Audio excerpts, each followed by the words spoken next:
मीलित भूदेव पटलै स्तुति प्रादुर्भावं प्रतिपदमुपकर्ण सदय दया सिन्धुर्बन्धो सकल जगतं सिन्धु सुतया जगन्नाथ स्वामी नयन पथगामी भवतु मे श्रियतं श्रियतं नित्यं गियतं गियतं मुदा चिन्ततं चिन्ततं भक्त्या चैतन्य चरितामृत भक्ता विहीनाय अपराधलक्षै क्षिप्तास्य कामाधितरङ्गमध्ये कृपामयि त्वां शरणं प्रपन्ना वृन्दे नमस्ते चरणारविन्दम् श्रीकृष्ण चैतन्य प्रभो नित्यानंद श्री अद्वैत गदाधर श्रीवासादि गौर भक्तवृंद हरे कृष्ण कृष्ण कृष्ण हरे हरे हरे राम राम राम हरे हरे। सर्वाग्रे पतित पावन परम करुणामय श्रील गुरुदेवेर श्रीचरणे साष्टांग दंडवत प्रणाम करे ओनार हितुकी कृपा प्रार्थना करी श्रीमठेर मठरक्षक पूज्यपाद भक्तिकमल वैष्णव महाराज एवं श्रीमठेर वर्तमान आचार्य एवं अन्यान्य वैष्णव वृंदगणेर श्रीपाद पद्मे दंडवत प्रणाम करे ओनादेर अहितुकी कृपा प्रार्थना करी भागवत कथा श्रवण पिपासु सज्जन वृंद मातृवृंद सबाइके यथायोग्य अभिवादन करी सकलेर आशीर्वाद प्रार्थना करी। श्री श्री गुरु वैष्णव भगवान की जय। गुरु वैष्णव भगवान तिनेर शरणे हय विघ्न विनाशन। हरे कृष्ण। आज परम शुभ तिथि श्री देवशयनी एकादशी व्रत उपवास एवं चातुर्मास व्रतेर शुभारम्भ। नीलाचल बिहारी प्रभु श्री जगन्नाथ देवेर आज पुनर्यात्रा रथयात्रा। तो जदिओ प्रथम रथे भगवान जगन्नाथ देवेर एक विशेष आनंदेर कथा रयेछे। केन भगवान जगन्नाथ देव आमरा जानी जे तिनी मासिर बाड़ी यात्रा करें बेड़ाते जान। स्वाभाविक भावे आमरा कोथाओ बेड़ाते गेले एक आनंद लागे ताई नय? तो जखन बेरिये चले आसि बाड़ीते तो स्वाभाविक भावे मनटा एकटु खाराप लागे। आमरा आगे जखन जगन्नाथ मंदिरे आसताम पूज्यपाद महाराज किंबा सकलेर स्नेह पेताम तो छोटो जखन पैंट परे आसताम आसार समय कि आनंद जगन्नाथ बाड़ी जाच्छी और जखन फिरे चले जेताम तो शुधु चूड़ाटार दिके ताकिये खूब चोखे जल आसतो। हाँ दूर थेके देखा जेत। एखन तो बिल्डिंगे जন্য देखा যায় না ওই একদম দুর্গাবাড়ি পর্যন্ত চূড়াটার দিকে তাকিয়ে থাকতাম আবার কবে আসবে জগন্নাথ এরকম।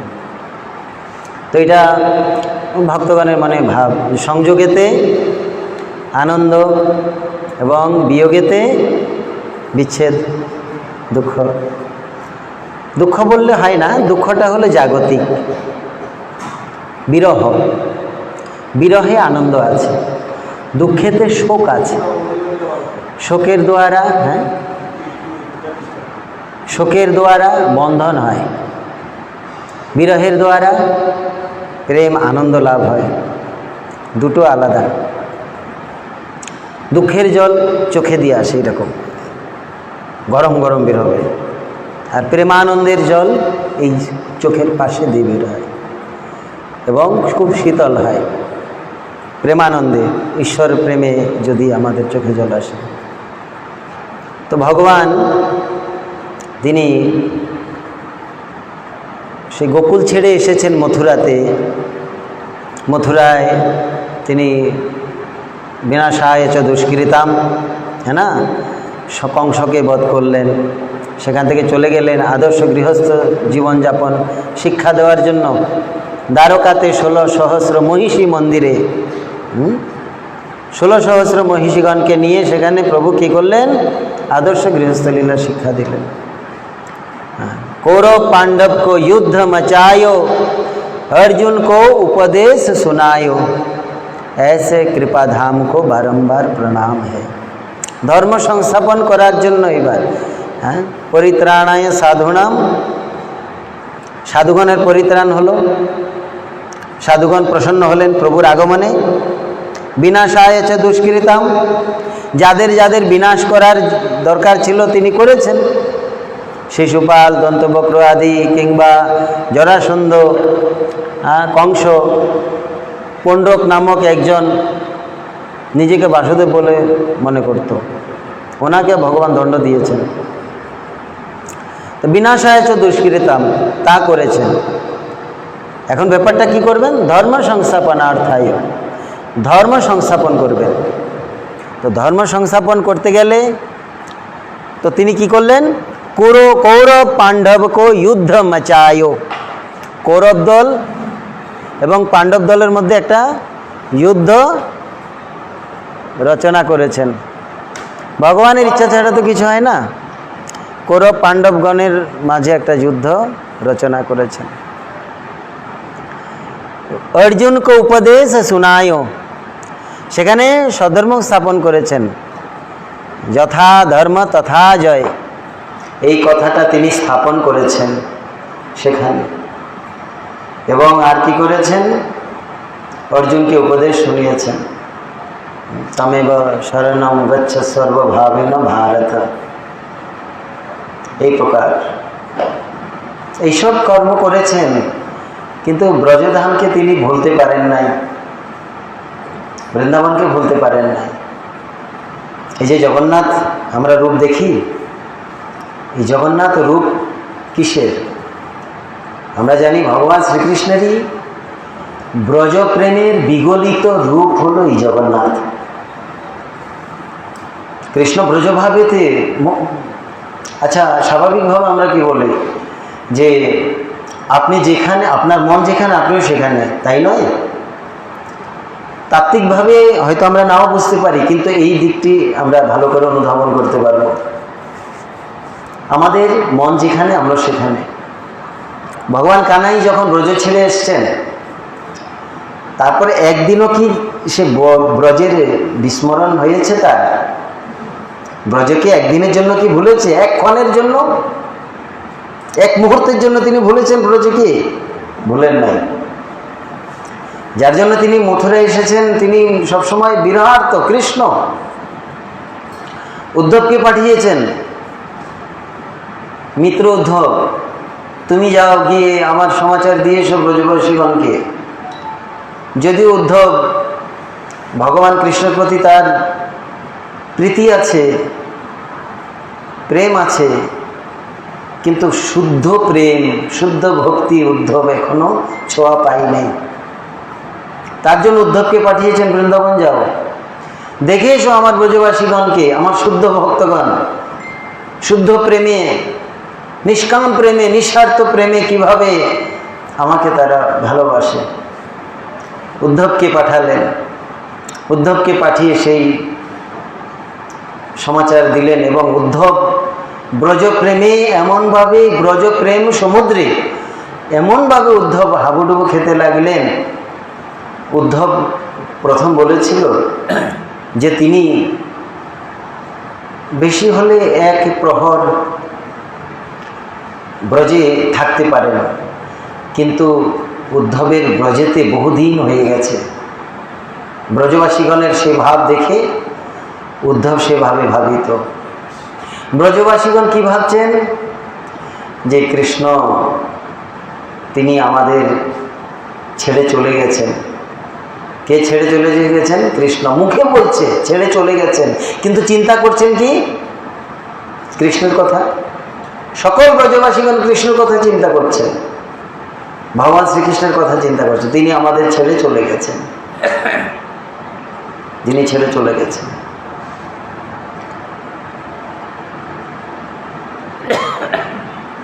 সবসময় 24 ঘন্টা কৃষ্ণের কথা চিন্তা।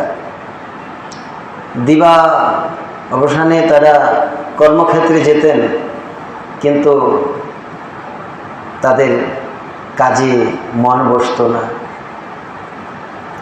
তাদের মন উচ্চাটন হয়ে থাকতো, কৃষ্ণ চিন্তা করতো, কৃষ্ণ কোথায়, সে জানি এখন কি করছে, সে জানি এখন কিভাবে আছে। 24 ঘন্টা।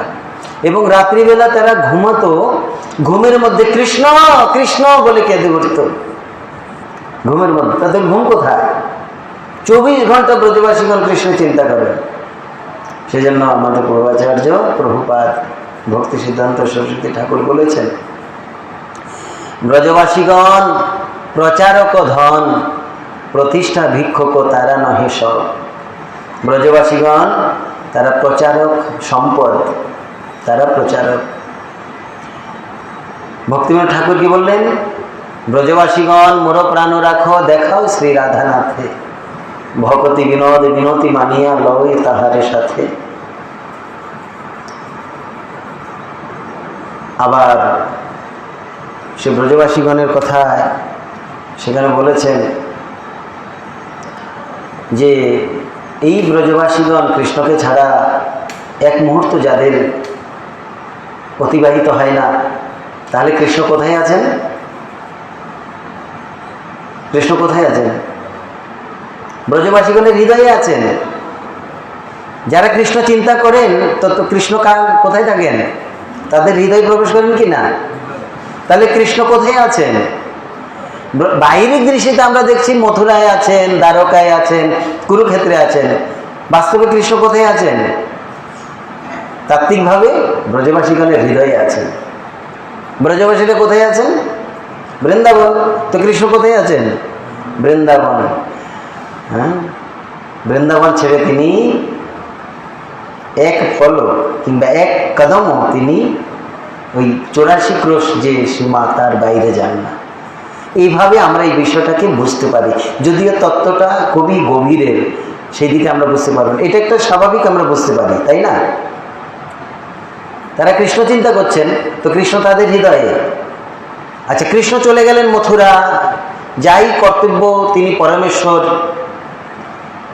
তিনি জগতের কাজ করছেন, জগতের কিছু করছেন, কিন্তু সে পরমেশ্বর ভগবান তিনিও এক মুহূর্ত ব্রজবাসীগণকে ভুলে থাকেন নাই।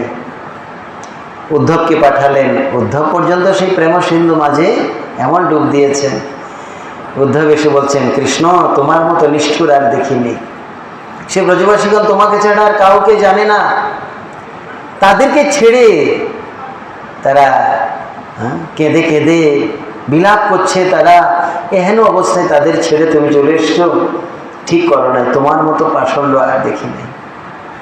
উদ্ধব বললেন যে যেখানে রাধারানী সেখানে আমি, সেটা দেখা উদ্ধবকে সেই তত্ত্বটা বললেন।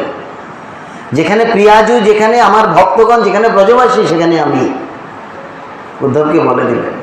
অক্রুরকে দেখালেন, তিনি ব্রজ ছেড়ে অন্য কোথাও যান না, ব্রজবাসীগণের প্রাণ। উদ্ধবকে দেখালেন। তারপর এবার তিনি ওই দ্বারকায় গেছেন, রাজকার্য আদি যাই কিছু করছেন, গৃহস্থ জীবন পালন করছেন, কিন্তু মন তার সেখানে নেই। হে রাধে বলে নিদ্রা মধ্যে তিনি উত্থিত হয়ে যান, ঘুম ভেঙে যান। হে ললিতা, হে বিশাখা, এরকম বলে ভগবান একদম মূর্ছিত হয়ে যান। সেই ব্রজপ্রেমের কথা জানতে চেয়েছিলেন মহিষীগণ, 16,108 মহিষী রোহিণী দেবীর মুখে শ্রবণ করছেন। এই কথাই বলদেব, সুভদ্রা এবং দ্বারকানাথ কৃষ্ণ যখন শুনছেন সে ব্রজের কথা, আবার সেই কথা, যে বিরহের কথা এক মুহূর্ত ভুলে থাকতে পারেন না কৃষ্ণ, সেই কথা আবার শোনা যাচ্ছে রোহিণী মায়ের মুখে। তখন জগন্নাথ আর কৃষ্ণ থাকতে পারলেন না। হে কৃষ্ণ করুণা সিন্ধু দীনবন্ধু জগৎপতি। এই জগৎপতি আর তিনি স্থির থাকতে পারলেন না, তার সর্বাঙ্গ ভুলে গেছে প্রেমেতে। সেই কথা আবার মনে পড়েছে, আবার মনে করিয়ে দিলেন। সেই ব্রজভাবেতে বিভাবিত হয়ে ব্রজ প্রেমেতে বিগলিত হয়ে কৃষ্ণই তিনি এই রূপ ধারণ করেছেন, যেটাকে আমরা জগন্নাথ রূপে দর্শন করি। বলে জগন্নাথ ভগবান কি জয়। তারপর সেই ইন্দ্রদূত মহারাজ সেই জগন্নাথকে স্থাপন করলেন সত্যযুগেতে। জগন্নাথ আদেশ করলেন আমাকে নিয়ে যাবে কোথায়? যেখানে আমার প্রথম শ্রীমূর্তি নির্মাণ হয়েছে, গুন্ডিচা মন্দির, মাসির বাড়ি, সেখানে নিয়ে যেও, গুন্ডিচা মন্দিরে। আর এইদিকে কৃষ্ণ দাপর যুগে কি লীলা করলেন যে আমার ইচ্ছা আমি ব্রজে যাব। দ্বারকায় কে রয়েছেন? প্রধানা মহিষীকে। দ্বারকায় প্রধানা মহিষী, দ্বারকায় প্রধানা মহিষীকে রুক্মিণী মানে লক্ষ্মী দেবী। হ্যাঁ, ভগবান একবার অসুস্থ লীলা করেছেন, অসুস্থ লীলা। নারদ বলল কে আপনার প্রিয়? ভগবান বলল সময় এলে বলবো কে আমার প্রিয়। একদিন একবার, দুইবার, তিনবার, বারবারই নারদ প্রশ্ন করে। আজ ভগবান বললেন আমার সর্বাঙ্গ পীড়িত, সর্বাঙ্গ পীড়া দিচ্ছে, মানে ব্যথা হচ্ছে। কি করব প্রভু? বলে কোনো ভক্তের পদধূলি এনে আমার মস্তকে আর অঙ্গেতে লেপন করলে ব্যথা সেরে যাবে। তো দেবর্ষী নারদ দৌড়ে দৌড়ে কোথায় যাবেন? মহিষীগণের কাছে গেলেন। লক্ষ্মী, সত্যভামা আদি রয়েছে, এদের কাছে। এরা একদম শুনে তো ব্যথা পেলেনি প্রভুর অঙ্গপীড়া। অঙ্গপীড়া মানে গাহাত ব্যথা, এটাকে সংস্কৃতে বলে অঙ্গপীড়া। গাহাত ব্যথা করছে, তো কোনো ভক্তের পদধূলি যদি পাওয়া যায়। রুক্মিণী বলছে তোমার মাথা খারাপ হয়েছে, আমাদের পরমপতি সে জগৎপতি জগন্নাথ, তাকে আমাদের পদধূলি দেব। এই সম্বন্ধে আমি আর কিছু বলতে চাই না, অপরাধ হবে আমাদের, বললে অপরাধ। মহিষীগণ বলল, দেবর্ষী নারদ এসে গেছে।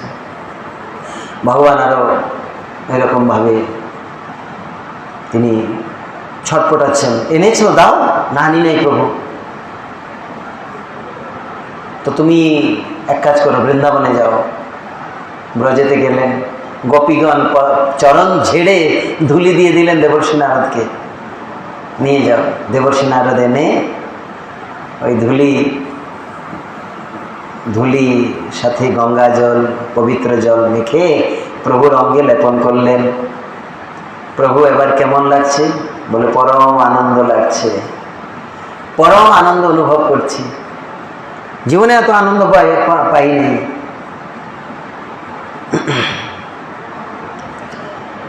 দ্বারকানাথ দেবর্ষী নারদকে বললেন, দেবর্ষী এবার বলো তো কে আমার প্রিয়? তুমি প্রতিদিনই এই দ্বারকায় রাজভবনে এসে জিজ্ঞাসা করো কে আপনার প্রিয়, কে আপনার প্রিয়। আমি এবার তোমাকে জিজ্ঞাসা করি কে আমার প্রিয় বলো তো। তখন দুই হাত জোড়ে দেবর্ষী নারদ বললেন, সেই গোপাঙ্গনাগণই প্রিয় আপনার, আপনি তাদের প্রিয়, তারাই আপনার প্রিয়, প্রিয়তমা। কারণ যারা নিজের যে অপরাধের কথা চিন্তা করলো না, নিজের অধপতিত কথা চিন্তা করলো না, নিজের ক্ষতির কথা চিন্তা করলো না, নিজের সর্বনাশের কথা চিন্তা করলো না, আপনার সুখের জন্য তাদের পদধূলি আপনাকে দিয়ে দিয়েছে। রুক্মিণী এরা তো বলেছিল যে আমরা নরকে যাব আমার পতিকে চরণধুলি দিয়ে, কিন্তু ব্রজগোপীগণ বলছে ঠিক আছে আমরা যেতে পারি, প্রস্তুত, আমরা নরকে চলে যাব, বহুদিনের জন্য নরক ভোগ করি, কিন্তু আমাদের প্রাণপ্রিয় সুস্থ থাকুক, ওরা অঙ্গপীড়া যেন না হয়। তব সুখ যাহে করিব যতন হয়ে পদে অনুরাগী। এটা হলো শুদ্ধ প্রেম, কিন্তু অধিকারের ব্যাপার আছে। সে গোপীগণ অধিকারী, আমরা এই প্রাথমিক স্তরে আমাদের সেই অধিকার নয়। তবে শুদ্ধ প্রেম সেটাই, সেখানেই আমাদের যেতে হবে, সেই ভাবেতেই যেতে হবে। ভগবানের অঙ্গপীড়া সেরে গেল। ভগবান বলে, দেবর্ষী তুমিও তো আমার ভক্ত, তুমি তোমার চরণধুলি দিতে পারতে আমাকে। দেবর্ষী আর কেঁদে পড়েছে, হে নাথ, আমি এতদিন বুঝতে পেরেছি ব্রজাঙ্গনা গোপাঙ্গনাগণের কি মহিমা, এতদিনে আমি বুঝতে পেরেছি। ধুলা নয় রে ধুলি নয় রে গোপী পদ রেণু, একদিন সেই ধুলা অঙ্গে মাখে নন্দের ঘরে কানু, ধুলা মাখো মাখো রে এই তো ব্রজের ধুলা। সেই নন্দনন্দন কৃষ্ণ সেই ধুলা মেখেছে। সুস্থ হয়ে গেল প্রভু। সেজন্য ভগবানের যখন স্নানযাত্রার পর অসুস্থ লীলা করেন, তখন ওই গোপী ভাবে যে ব্রজাঙ্গনা গোপাঙ্গনাগণ, ওদের ভাবে প্রভুকে সেবা করতে হয়। এগুলো মনে ভাব নিতে লাগে, এগুলো শুনতে লাগে, শুনলেই ভাব আসবে। আজকাল তো শোনার লোক পাওয়া যায় না। ভাবটা কি সেটা অবলম্বন করতে হবে। সেই গোপীগণের ভাব, অসুস্থ প্রভু, অঙ্গপীড়া সারবে, খুব যত্নের সহিত তার সেবা করতে হবে। ভগবান সুস্থ হয়ে গেলেন। সুস্থ হওয়ার পর এবার লক্ষ্মী দেবীকে বললেন, লক্ষ্মী মানে রুক্মিণীকে, দেবী আমাকে তুমি বলো, আমার ইচ্ছা হচ্ছে একটু আমি বন দেখে আসি, বন ঘুরে আসি। বৃন্দাবনের কথা বলে নাই, চরিতামৃতে বল বন ঘুরে আসি, বন বন ভ্রমণ করতে যাব। বৃন্দাবনের কথা বলে লক্ষ্মী দেবী বলবে এখানে কি কোনো কিছুর অভাব পড়ছে নাকি, বৃন্দাবন যাবে? হ্যাঁ, কেন? স্বকীয়া পরকীয়া রস আছে না, এটা স্বকীয়া রস। সেজন্য বন ভ্রমণ করতে যাব। কবে আসবে? আমি কদিনের মধ্যে ফিরে আসব। এবার প্রভু যাত্রা করেন, বড় ভাই বলরামকে এবং সুভদ্রাকে নিয়ে যাত্রা করেন। সেই ভাব মহাপ্রভু বলছেন চরিতামৃতে কবিরাজ গোস্বামীপাদ, যে লক্ষ্মী দেবীর আদেশ নিয়ে বলভদ্রকে সাথে নিয়ে সুভদ্রাকে সঙ্গে করে প্রভু বৃন্দাবন যাত্রা করেন। আর ব্রজবাসীগণের কি আনন্দ! এই হলো প্রথম রথযাত্রা। প্রথম রথযাত্রা কেন? বহুদিন পর তিনি আসছেন কোথায়? বৃন্দাবনে।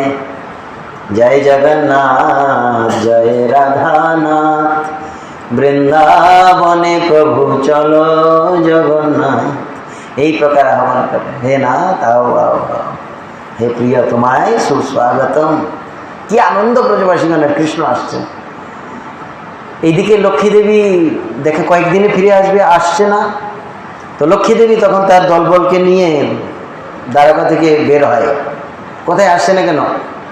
দলবলকে নিয়ে বের হয়। বেরিয়ে তারপরে ওই যে জগন্নাথকে নিয়ে গেছে রথে করে, যারা ওই ভক্তগণকে পাণ্ডাগণকে বেঁধে এনে লক্ষ্মীর চরণে এনে ফেলে, মা লক্ষ্মী, লক্ষ্মীর দাসীগণ বলে, মা লক্ষ্মী এই সেবকগণই তোমার প্রভু জগন্নাথ জগৎপতিকে নিয়ে গেছে বৃন্দাবনের দিকে, এইবার বিচার করো। লক্ষ্মী দেবী তখন ক্রোধান্বিত হয়। তারপর লক্ষ্মী দেবী সেখান থেকে যাত্রা করে ব্রজে প্রবেশ করবে, কিন্তু ব্রজে প্রবেশ করতে পারে না। লক্ষ্মী দেবী ব্রজে প্রবেশ করতে পারে না। গোপীর আনুগত্য বিনা ভজিলেহ নাহি পায় ব্রজেন্দ্র নন্দনে। লক্ষ্মী প্রবেশ করতে পারে না। বিল্লবন বসে আছে, আমি তপস্যা করবো, এখান থেকে প্রাপ্ত করে নেব। এইদিকে শ্রীমন্দির মানে পুরীর মন্দির থেকে লক্ষ্মী দেবী যাত্রা করেন, গন্ডিচা মন্দিরের সম্মুখে যান। আমার সময় বৃন্দাবনের যারা ব্রজবাসী মানে ওই জগন্নাথের গন্ডিচার পাণ্ডাগণ সিংহদ্বারে এসে দাঁড়িয়ে থাকেন। জগন্নাথদের পরে এসে সমাধান করেন, আমি ফিরে আসবো কয়েকদিন পর। লক্ষ্মী দেবী তুমি রাগ করো না, মানিনি এরকম মান। মহাপ্রভু পঞ্চতত্ত্ব সহ এই সব লীলা বিলাসগুলো দেখে দেখে হাসেন, আনন্দ পান। শ্রীবাস আবার লক্ষ্মী দেবীর পক্ষপাত অবলম্বন করেন। শ্রীবাস ঠাকুর নারদের অবতার, তো নারদের প্রাণধনকে লক্ষ্মীনারায়ণ। শ্রীবাস বলছে আমার দেবী ঠিকই করেছে। শ্রীবাস ঠাকুর বলছেন কারণ আমার লক্ষ্মীমাকে বলেছে কয়েকদিন মধ্যে ফিরে আসবে, প্রভু আসে নাই। আমার লক্ষ্মী দেবী কত উন্নত, জগৎকে ধন জন দান করে, কত উজ্জ্বল। স্বরূপ দামোদর বলছে তোমার লক্ষ্মী এত, উনি হলো ললিতা সখী, উনি বৃন্দাবনের পক্ষ, ব্রজের পক্ষ। এটা হেরা পঞ্চমীর কথা, যদিও হেরা পঞ্চমীতে আমাদের অন্যখানে আলোচনা হয়েছে। তো তিনি হলেন কার পক্ষ? স্বরূপ দামোদর রাধারানীর ব্রজের পক্ষ। স্বরূপ দামোদর বলছে তোমার লক্ষ্মী যদি এত কিছু হয়, নারায়ণকে বাদ দিয়ে কেন বৃন্দাবনে এসছে কৃষ্ণের জন্য পাগল হয়ে? শ্রীবাস ঠাকুর তখন আর কি বলবে? এই প্রকার ভক্তগণের মধ্যে যে ভাব পূর্ণ কথা হচ্ছে।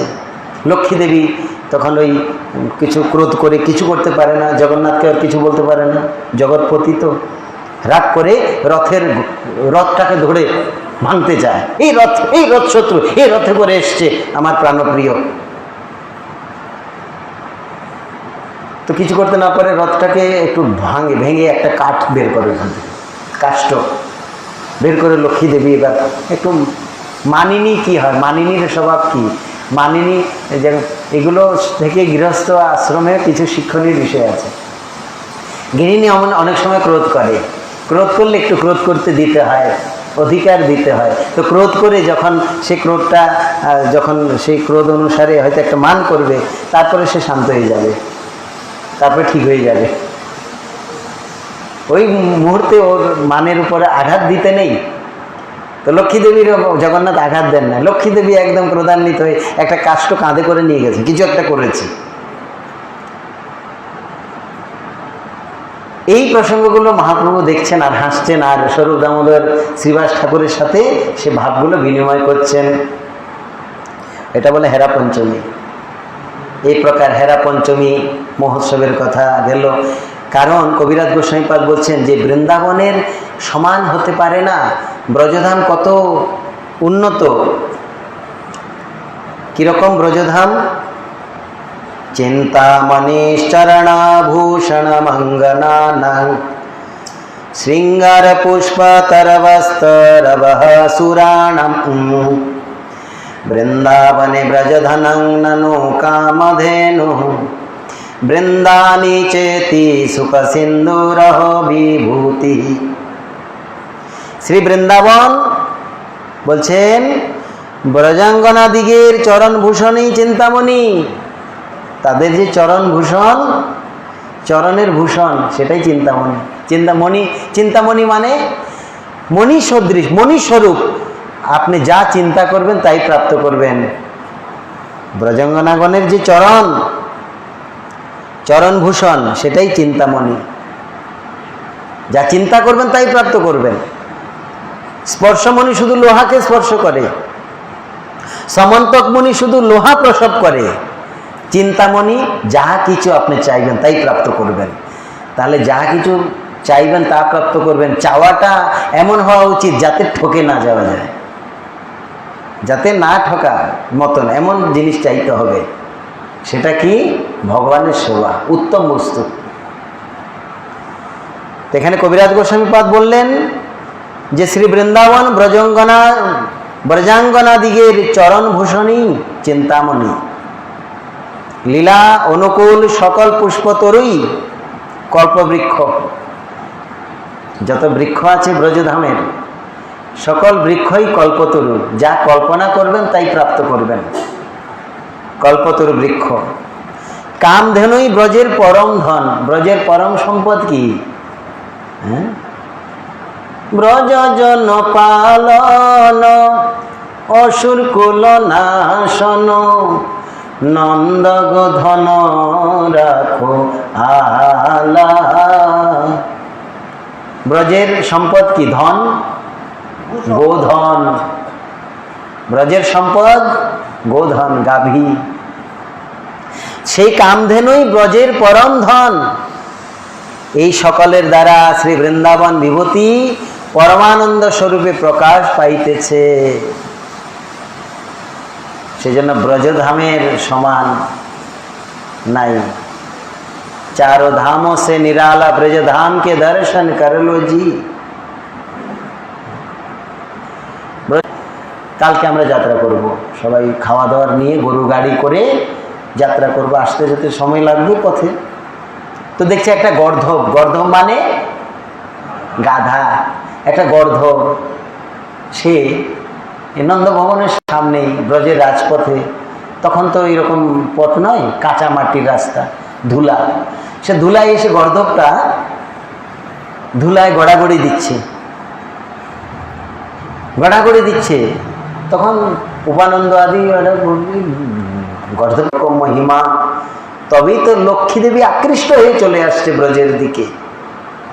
তবেই তো কৃষ্ণ কয়েকদিনের জন্য ফিরে আসবেন বলে প্রভু আর ফিরে আসছেন না। তিনি বৃন্দাবনে অবস্থান করছেন। এই প্রকার লীলা। তো এই ব্রজের যেই আনন্দ, ব্রজের যেই চরম রস, কক্ষতালি বাজায় করে অট্ট অট্ট হাঁস। কক্ষতালি, হাততালি, আর এইভাবে বগল তালি। শ্রীবাস ঠাকুর মহাপ্রভুর মুখে শুনে কক্ষতালি করছে আর অট্ট অট্ট হাস্য করছে শ্রীবাস ঠাকুর যে পঞ্চরত্নের অন্যতম।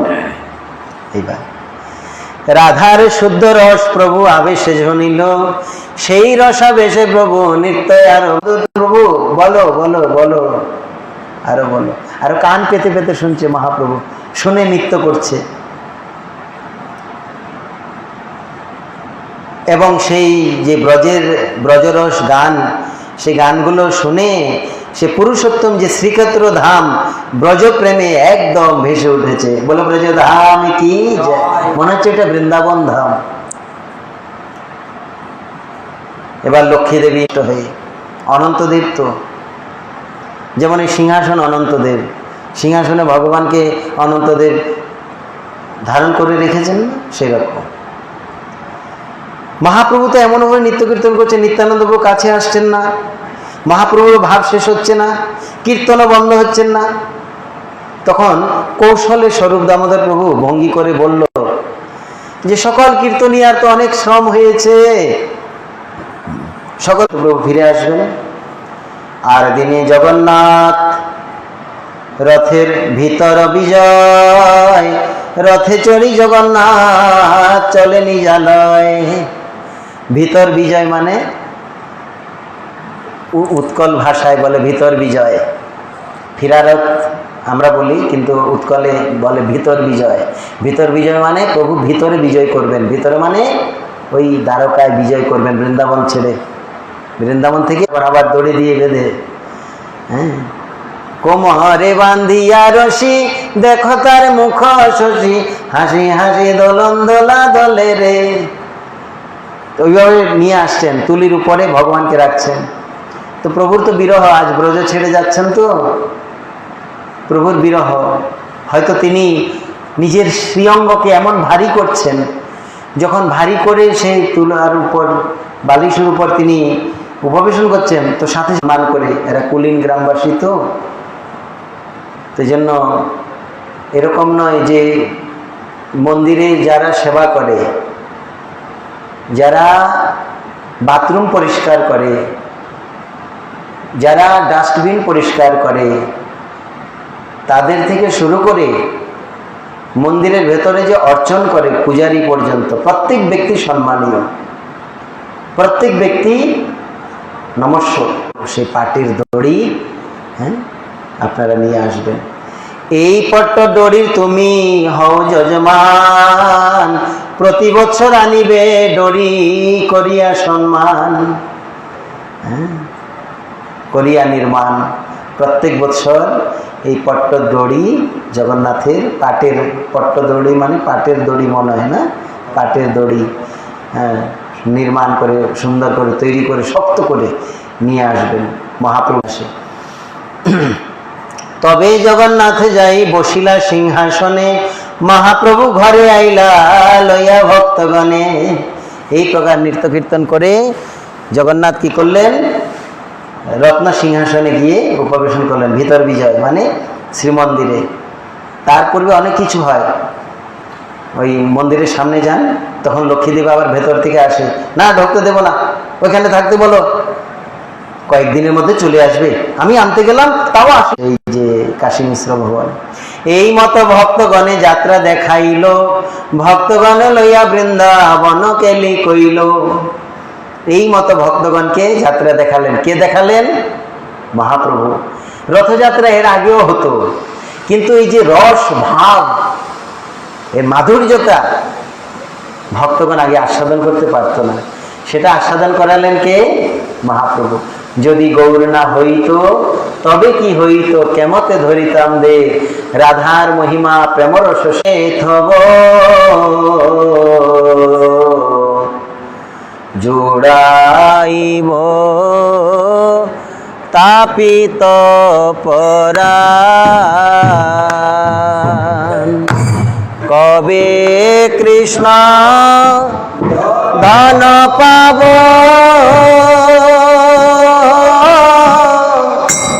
হিয়ার মাঝারে হব, কবে মোর হইবে সুধী,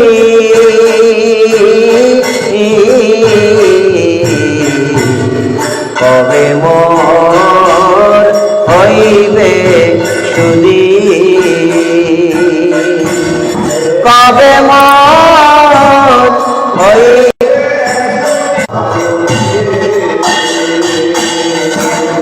ললিতা বিশাখা লইয়া তাহারে ভেটিব গিয়া,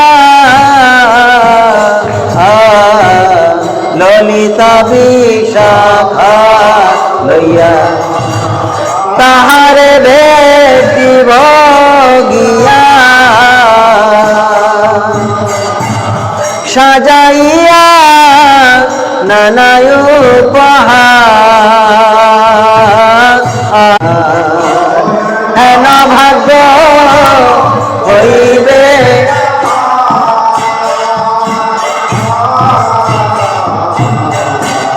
হেন ভাগ্য হইবে। দারুণ বিধির নাট ভাঙ্গিল প্রেমের, কহে নর কমদাস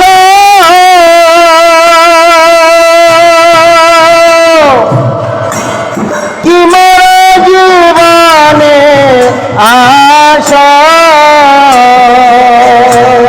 কহে নর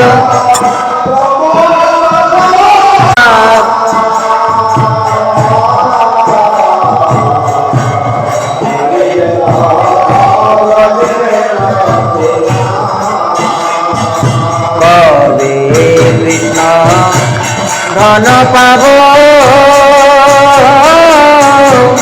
হিয়ার মাঝারে হব, ভুলাইব তাপিত পরাণ। হরি বল,